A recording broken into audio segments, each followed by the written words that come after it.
welcome from Outlander, Mr. Duncan Lacroix!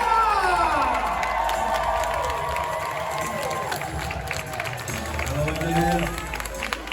How are you? Better. Sore heads in the crowd today. Everybody have fun last night, I hope? Good. Okay, good. Now, as some of you may see, there is a microphone set up. It's not quite centered, but there is a microphone set up there in the center aisle, so I know you guys have burning questions about Outlander that you want to ask Duncan, and I'm not going to stop you, so once I see a few people lined up there, I will gladly throw to some fan questions. But in the meantime, let's kick things off. I understand you grew pretty comfortable with wearing kilts while working on the show. I am the plaid expert. It was weird. We had this reenactment society called Clan Rannoch who came along when we did the boot camp right at the beginning of the show, and they showed us all the different ways. It's just like a huge length of material actually, so you can wrap it up in different ways. And what I used to do as well is dunk it in water so it would freeze in the winter, so it would actually that would trap all the heat. Oh! So you can use it as a sleeping bag.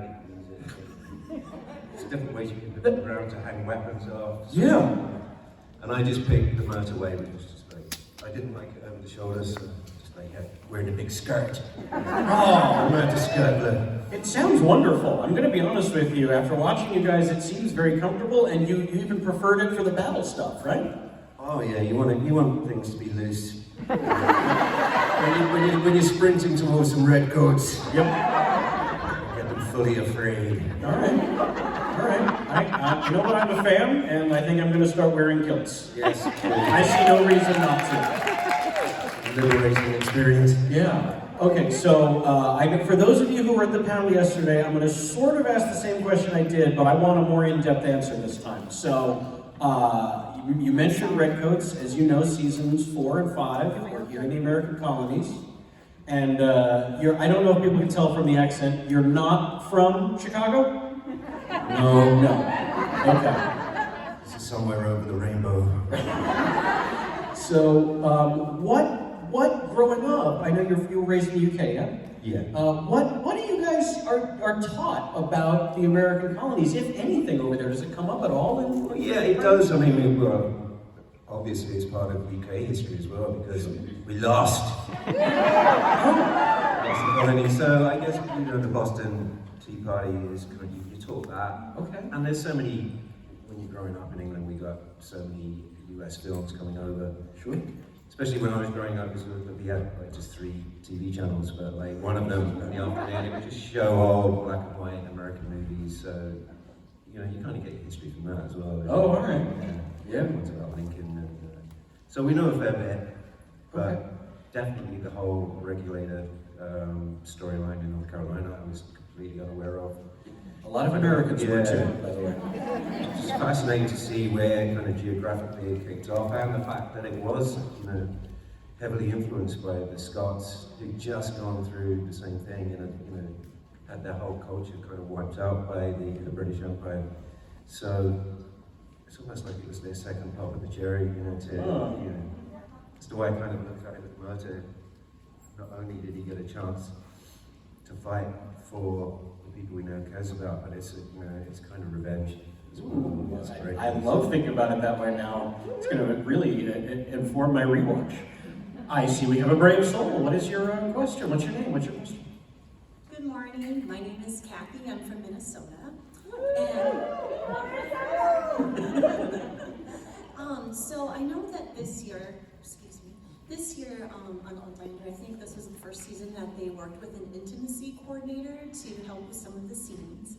One of the things that I liked about your storyline was how they kind of portrayed a love story for, people that are a little bit older, and I think that was wonderful and refreshing and such. And so I don't think you had an intimacy coordinator at that time, but what was that process like? And I know there's a lot of choreography and blocking, and how did you feel about portraying an older adult's love story?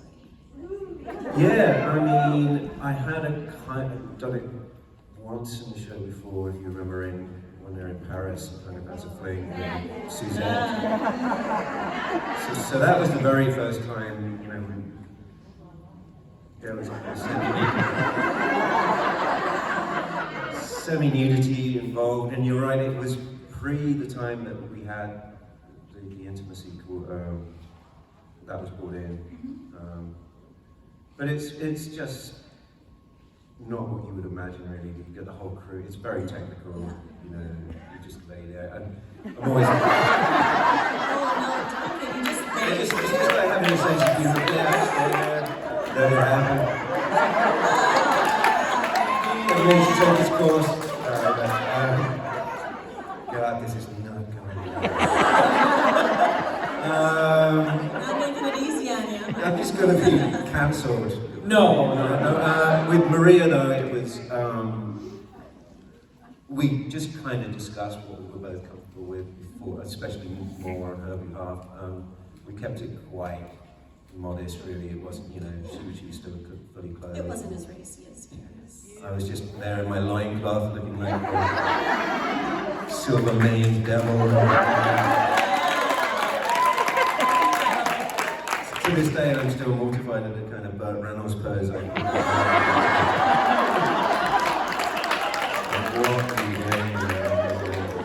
Anyway, but yeah, it's just kind of luck having such a great co-star like Maria to work with.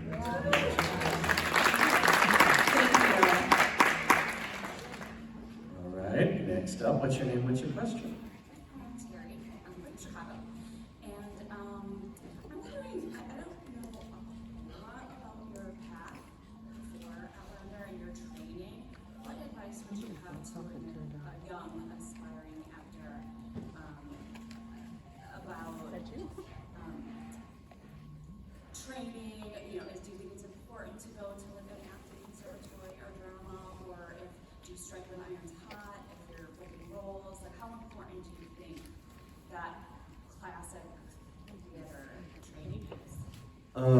I didn't go to a drama academy or school. I tried to get in when I was very young, kind of 19, and I was just too, you know, I wasn't.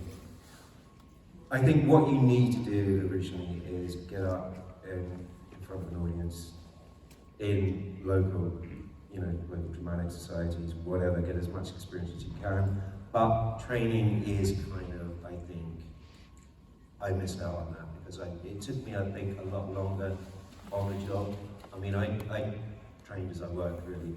I was lucky enough to have some very different approaches with directors, being able to get away with that in Galway and Ireland. I did 10 years of theatre there. I was on stage for about 13 years in total in Ireland, and that's where just working with different techniques, working with physical theatre, working with kind of like psychological naturalism. But it took me that length of time to, you know, to I think mature as a performer. How old were you when you started? Very late. I kind of did a drama degree, which was a theoretical degree in my mid-20s, and then I had to work, you know, paying off debts. And it wasn't until I was 30 years old I moved to Ireland and took a chance over there, just, you know, left my work and started getting really small roles in plays, building up. But that was a tough 13 years, basically. You know, I was living hand to mouth, really, and until pretty much up, I'm gonna cropped up and saved my life. But, Yeah, so you're being very modest. You have 2 degrees in drama, a bachelor's and a master's. Let's not get around here. yeah, but it's not like the degree. I've got a master's in theatre studies, BA in theatre studies, but that's all very well kind of theoretical wise. We were lucky enough in the masters to have a certain amount of practical work, but with a full-on drama school, you're getting 3 years of intensive practical, you know, you're acting, working on techniques. Yeah. Fantastic. Hi, what's your name? What's your question? I'm Heather, You know, so much in Outlander we all hear about and are in love with the story of Claire and Jamie. But I feel like there is a very unseen love story between Murtaugh and Ellen, well, specifically Murtaugh's love for Ellen, that I really feel comes through with you in the portrayal of the character, and whether it's Ellen or the love for Jamie. But I'm wondering how much that was present in your mind as an actor when preparing for any given scene, especially the more intimate ones with you and Jamie, you know, the touchy-feely moments. Yeah, initially, I'd say the first few episodes, I was still trying to get my feet, but I was aware that it was very much a defining thing for his character. The fact that someone would not let go of that first love is a very kind of character-defining thing about him. So that was kind of at the back of my head, and then as we did the wedding episode, I think there's a scene where I'm in the stables before the wedding, and I hand Jamie his mother's brooch. Yeah. So I think then the writing kind of fed into it as well, but it was kind of what I was saying yesterday. He's a character that just cannot let go of oaths, and can't let go of the kind of purity of things. You know, like that was it, that he gave his heart to this woman, it didn't work out, and rather than move on, he remained the love of his life. Of course, you know, that transfers to his love to Jamie as well. How much do you think of his love that we see before Jamie is actually Jamie, or is it transferred from Ellen? Does that make sense? I think it's initially, like, he's obviously going to see her face and his, but they've got such a strong relationship with him almost raising Jamie that it's Jamie, you know. Yeah. He's his de facto son, really. Thank you. Great question. I'm vertically challenged. My name is Heidi. I'm from Minnesota, obviously. Yeah, woo! And I just want you to know that I'm teaching lifespan development, a psychology course online next semester if you want to take it. Shameless plug. Lake Superior College. Anyway, I have two short, very interesting questions. One is, when was the last time you felt really elated or like completely alive? Wow. For the record, that's a question I used to ask on first dates. Dead serious. Because that's, well, what's your favorite movie? And I was like, what's the last thing you did that made you really happy? Because people don't have a stock answer to that question. Now you're putting our poor guest on the spot. He doesn't have a stock answer. Especially if you're an introvert, you might need some processing time. Kind of a really personal question. I can tell you mine. Oh, wow. I was sailboat racing last week on Lake Superior. That was fun. All I'm going to say is, I get elated at weird things, I guess, just, you know, walking through the woods sometimes and taking a, when things get really quiet and you just appreciate just being alive, you know. My second question is, what would your coworkers say is an endearing quirk about you? You're supposed to ask his coworkers that. We're not here to ask. I guess my very depraved sense of humor.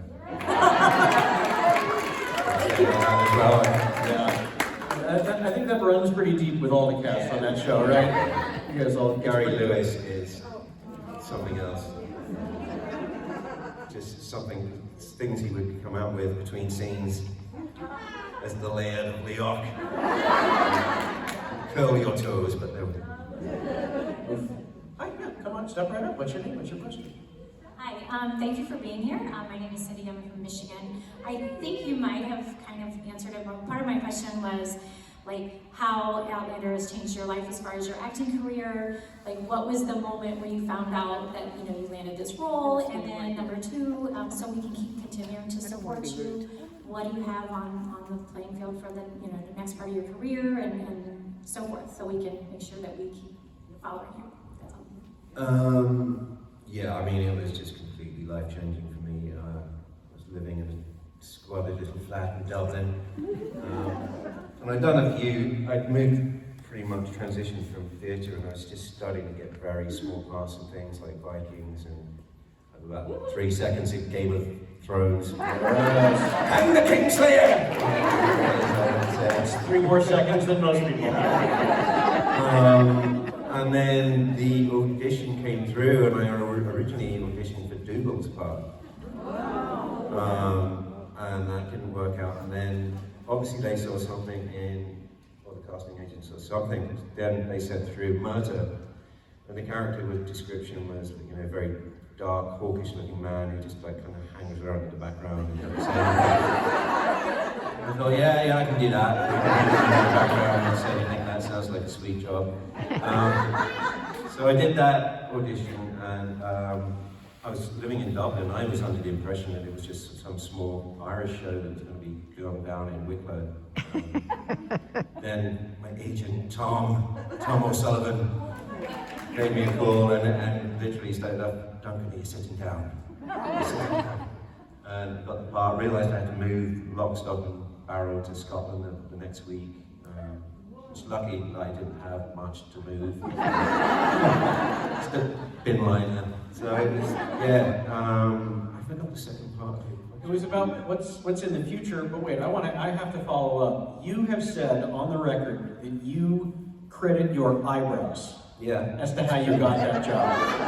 Do you still hold to that? I was told by Ira, the producer, was just basically I look like a caveman, and that was what I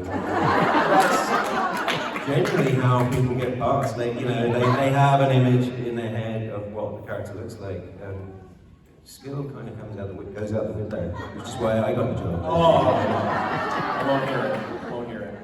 The second part of the question was, what do you have coming up in the future? I did a very short, an independent movie at the beginning of the year.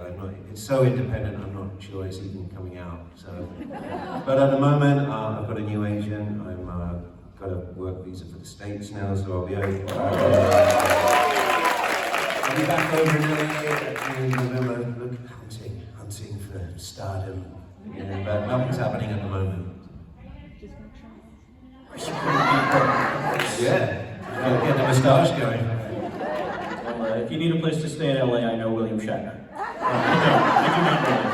Hi, what's your name? What's your question? Hi, I'm Neil Parisi from Connecticut, Silver Fox. I just want you to know, I'm sure we all feel this way, what a wonderful job you did as the Godfather. We were very impressed.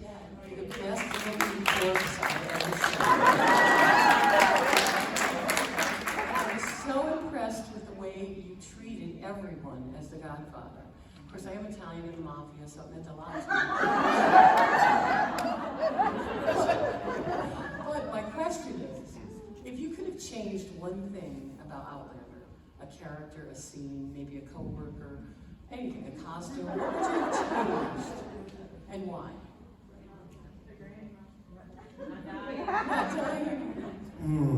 I wish that Murder could have killed Dougal. Very jealous of not being able to kill Graham McTavish on screen. Highlight of my career. Yesterday we saw how close you guys were. He didn't pick up your phone. He hates me. Congratulations. I'm so impressed with your acting skills.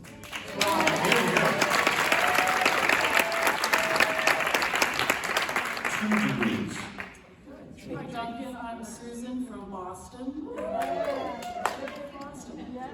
So happy to see you, so glad that you came. My question is, it was kind of brought up a little earlier. Can you tell us about the audition process, what you actually had to go through? You know, we've seen a lot with how Katrina got the role when she auditioned with Sam. What was it like for you? It was literally, as I say, I did a self-tape, which is like how a lot of it works, even more so these days due to COVID, where you just have a friend holding an iPhone. My friend had a few drinks that day as well. He was doing a very slurry version of Claire.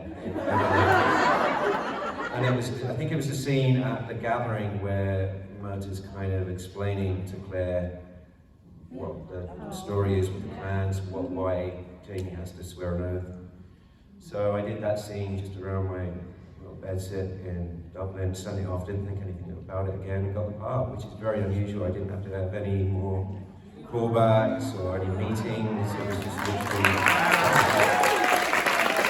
I came down the page, got the part, which is unusual for a project that big and a character that big, I think, because, you know, the hoops that Sam had to go through, and Kat, you know, the endless kind of screen tests and chemistry tests. And Did you know at that point how long you were going to be in the show for? no, we signed up for 2 seasons. I didn't even know. I hadn't even read the book at that point. I didn't know anything about it. You know, wow, should not have said that. Everyone should read it at birth. Did not read it. Most actors don't even read the script till they get the job, guys. I read it as soon as I found out. I got the job. Wow. Now, just to give you guys some background, self-tapes, which are the norm now, so normally you go in, you sit with, at the very least, a casting director, and you do the take once, and then they'll give you some direction. Oh, no, we want him to be softer, we want him to be nicer, more, you know, fatherly, whatever it is. When you're doing a self-tape, not only are you doing all the acting, you're directing yourself. You have no feedback. So to have booked off of that self-tape truly is a testament to how well you connect with material in your own instincts. I'm very impressed. Yeah, that was worthy of applause. Hi, step right up. What's your name? What's your question? Yeah, I'm Linda. I'm from Florida, and I just wanted to compliment you on your acting. I think you were the backbone of the show. Yeah. Characters, but you held it all together, I believe. Everybody needs to work out. Yeah. Well, on a more personal note, I've done research my whole life for all kinds of things, and you have done a tremendous job of protecting your privacy. I suspect there's some pluses and minuses to that, and I wondered if you could comment on that, because it seems like it's very difficult for artists not to have to get consumed by the celebrity aspect of their art. And so I admire you for what you've done for yourself that way, but maybe you could enlighten us on plus. Well, I don't think I'm under any kind of scrutiny, really. So, you know, like Yes, you are. Sam and Kat had some strange things happen to them, and especially early on, because there was so much expectation on those characters, and just the PR job that they had to do as well. I was never really asked to do too much PR for the show, so I got away lightly with that. And then, you know, I'm quietly tucked away in Glasgow. You know, people don't really care about fame in Glasgow, so you know, no one's going to stop you in the street. Other than that, I just think I'm an actor. I'm always kind of confused why people expect so much from actors in terms of ownership of their private lives. I owe people what I put on the screen.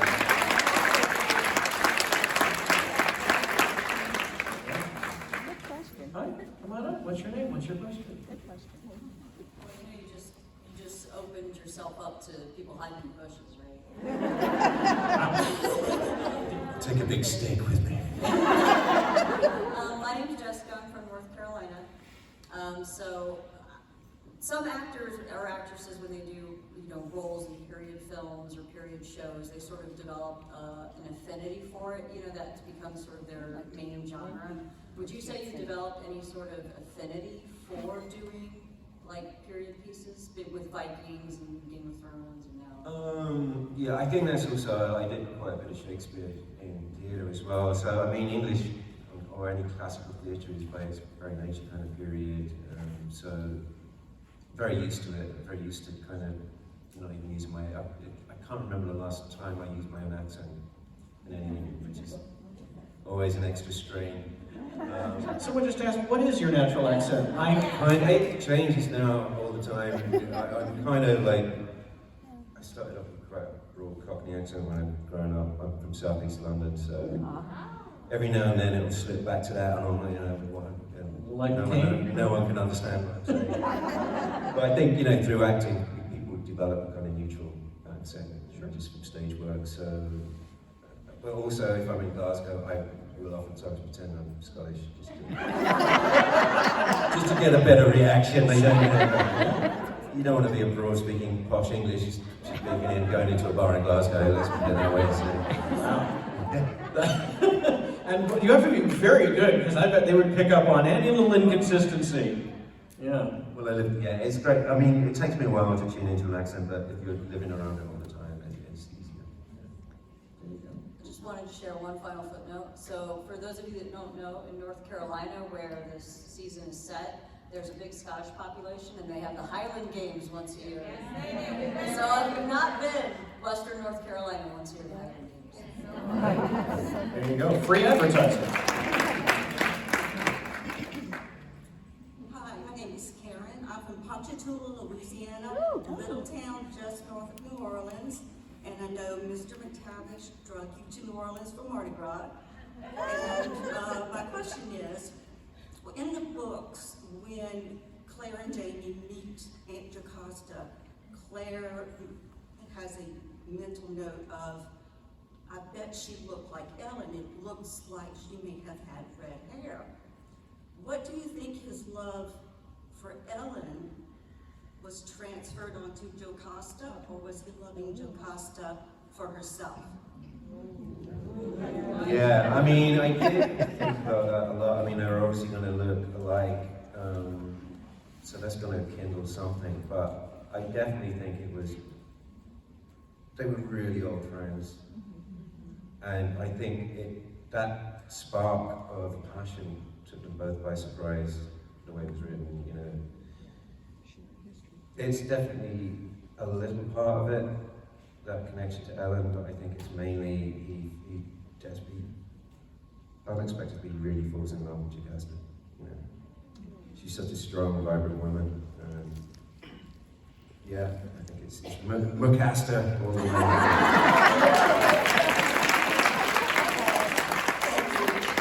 Right, I have a follow-up on that. So Jocasta and Murtaugh in the books, not a thing.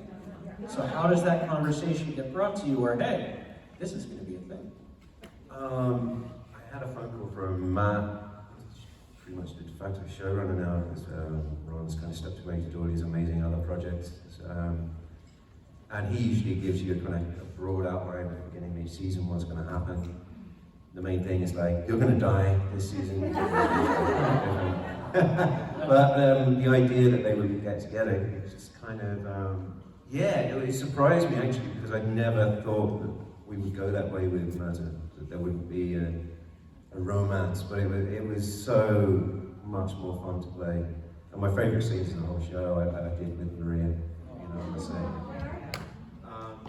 I think that the scene I'm proudest of really is the one where he says, when they say goodbye to each other on wedding day. So yeah, that was, she's such an amazing actress, and she stays blind all day as well on set. So you kind of forget when you talk to her, just like she remains, keeps her eyes unfocused, and it's so intense working with her. All right, thank you. What's your question? I'm Charlene from Kansas, and I did accost Duncan on the street in Glasgow, so. Found me. My husband thought I had stopped by a homeless person. He's right here. That's a joke you tell at parties, not in front of them. My husband just kept on walking. Thanks. In the beginning of Outlander, you know, your gruff and you know, knock, what's his name, in the head and steal Claire and take her off. And your demeanor is very gruff and kind of, you're always protecting Jamie and watching out for him, and pretty much everybody else can, take a hike. But as the seasons progress, and especially when you came back as the blacksmith, the silver fox, you seem to have a gentler demeanor. Murtaugh seemed to have a gentler demeanor, except with with the regulators. But I wonder if that's the case, and I wonder if you personally went along those same lines. Did the character make you different?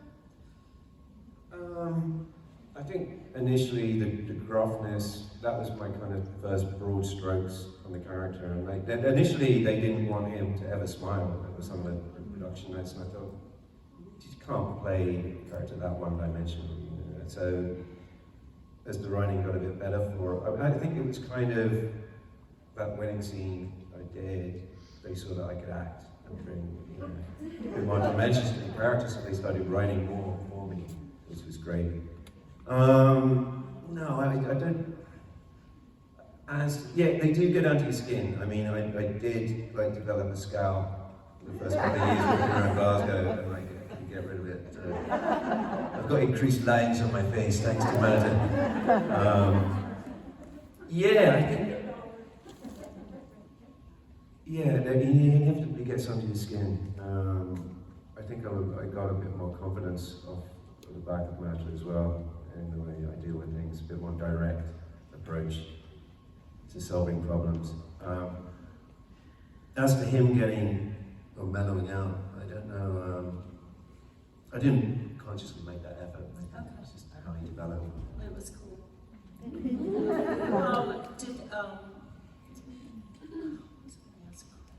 If you need a second to think of it, you can come back. It'll come. Oh, I have a friend who wanted to know if you'd ever do modeling, which... I don't think anyone wants that. I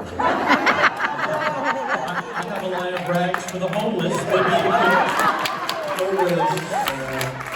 homeless fashion. Accosting people in the street. You never did give me any money, but...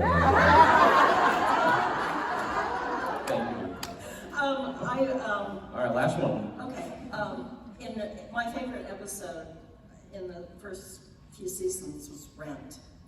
And because that's where Claire finally, I think, realizes that these, barbaric Scottish guys are just normal people and have her interest at heart. Could you say the line you said about, she says, oh, always fighting. And why are they fighting? I guess the Mackenzies. Yeah, I said the Mackenzie. I think the short answer is no, I can't remember. I can't say the name. They called you a whore, we can insult you. But if anybody else does. We can insult you, that's no, but it haven't helped anyone else that does. And that's a real truth, because actors don't. You gotta be in the zone. Michelle from Arizona, of course. My question is, we know that you are very learned. You're going for a psychology and a philosophy degree. Well, how do you hope to incorporate those into your personal and professional life as you obtain them? It's just...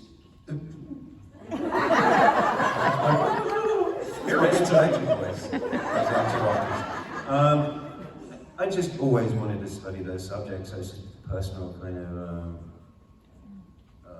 edification, but definitely the psychology helps, I think, in a certain way to unlock a few more mysteries of acting, it's basically the same thing. You're studying human psychology, you're trying to portray it as accurately as possible. But, no, I'll let you know when I finish how it's going to be. It's not a conscious effort to kind of help my career, but I just want to be clever at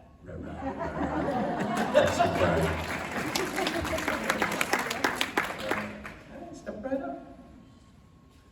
Hi, I'm Melody from Illinois, and my question was, I know as Outlander fans, we can watch it millions of times. We're like, oh, that's our favorite episode. That's my favorite scene. Now, as an actor, what was your most exciting scene? What was the best scene you've ever felt you've done? And then, as an actor, what was the most challenging scene you've ever had In the show, as I said, I think the best scene I did was with Maria. It just felt that way. It was more gratifying as a performer. It was challenging. It's usually the kind of technical or physical stuff where you just have to get it right. You have to get the choreography down because time is money. You know, especially I think what went miraculously well was the bar fight that we did in Rent, I think, where it was just basically where they insult Katrina, and we had about a room full of stuntmen and some overexcited actors, pretty much. Once you see Graham McTavish in action, it's terrifying. You guys were sitting, drinking coffee, to just grabbing stuntmen and just coming out with improvised, bastard, bastard, bastard, pick him up, and we did it all in one take, like, perfectly, but like, we totally went overboard. But like, we had this stunt coordinator, he's like, called Mo, and he goes, listen, you know, do what you want with them. They love it, you know, kick them, now go for it, you know, full hard. So I had one bit, like, as you could say, we picked up one stunt guy, me and Graham, and launched him into this post, like, and the sound was just like, oh my God, we pretty much broken that guy's neck. Then I had to travel across the room and kick this guy in the nether regions, and I kicked him so hard, they were a kind of plastic box thing that split in half. Steve Waters, who played Agnes, nearly actually like bit someone's ear off, I think. It was like, basically the producer was standing backstage going, and the whole crew just burst into applause when we finished. You don't need an intimacy coordinator, you need a like Vince McMahon. Just basically instructed to kill stuntmen, and we did our best. Wow. There you go.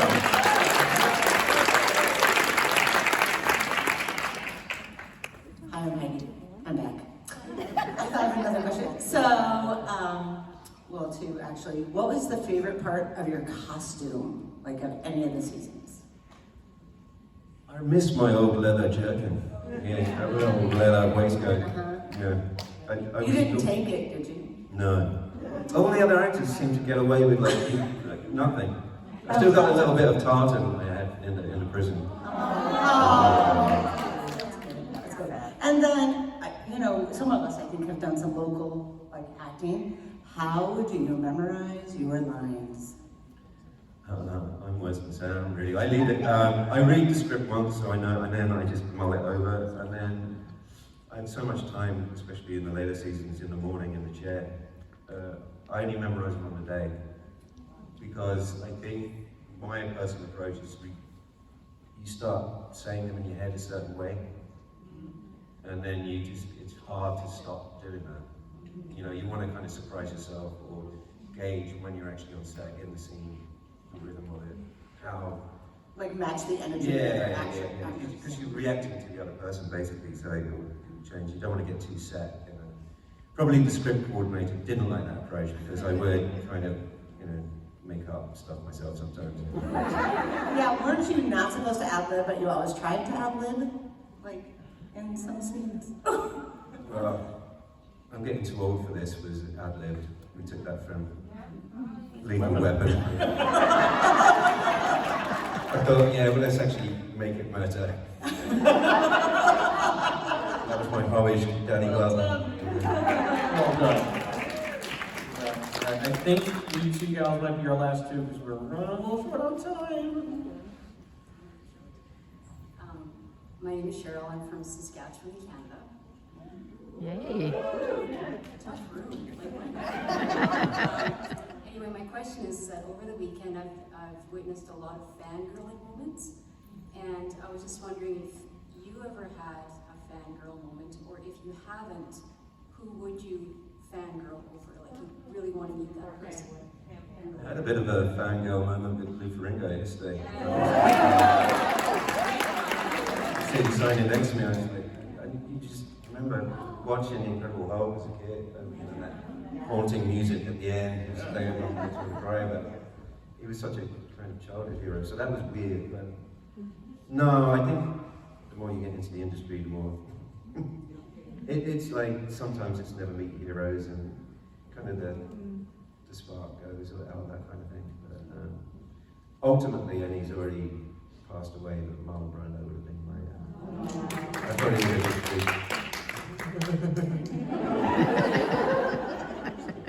It's real nice to meet you, Duncan. I'm Marlon Brando. There you go. Put it on my back. No pressure, last question. And I'm from Pekin, Illinois. I just wondered, Outlander is more of a serious type production, but were there ever any like blooper moments where you just couldn't stop laughing during a scene? Yeah, usually to do with farting or messing up lines, and then I would deliberately try and make Graham just crack up just before he would go on screen. I did one where we were off in Evermore, and I think the scene is two soldiers come up and try and attempt to rape Claire, and then Jamie saves her at the last moment, and then Dougal strides in, Jamie, Jamie, and then I was just, for some reason I just kept going, Jamie, Jamie, Jamie, Jamie, Jamie, Jamie, Jamie. Graham would touch his face until he was just crying. Stop this! I'm going to do this.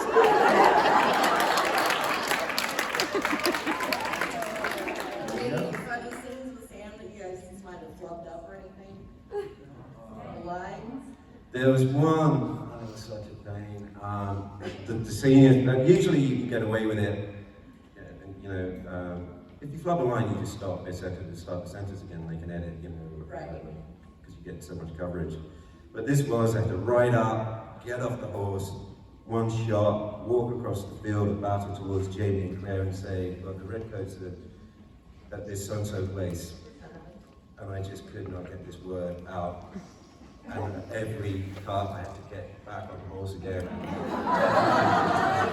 Getting off, and I was getting angrier and angrier, and the angrier I was getting, and Katrina was just laughing more and more and more. By the time I was walking up to the wheel. Thank you so much. All right, no, this really isn't your last question. Nobody has mentioned your small role in Men in Kilts. Oh. So congrats on that. And were you mad that they didn't pick you up on the side of the road? I'm always mad at them. Yeah, no, I Input and help it out with what you were going to be doing in there? Or? No, it was just basically, I had a friend of mine who was in town, and I knew that they were just up the road in Glencoe, so I wasn't even planning on doing it. I just drove up to see them for the night. They were staying in the hotel, just to say hello. And then I think it was Graham's idea, we'll get you in, and you can pretend to be hitchhiking, and we so much fun when we ignore you. Fair enough. So that was about it. Yeah. You know what, screw Graham. I'm glad he's not here, and I'm glad we got you. Please, one more time, let him hear it.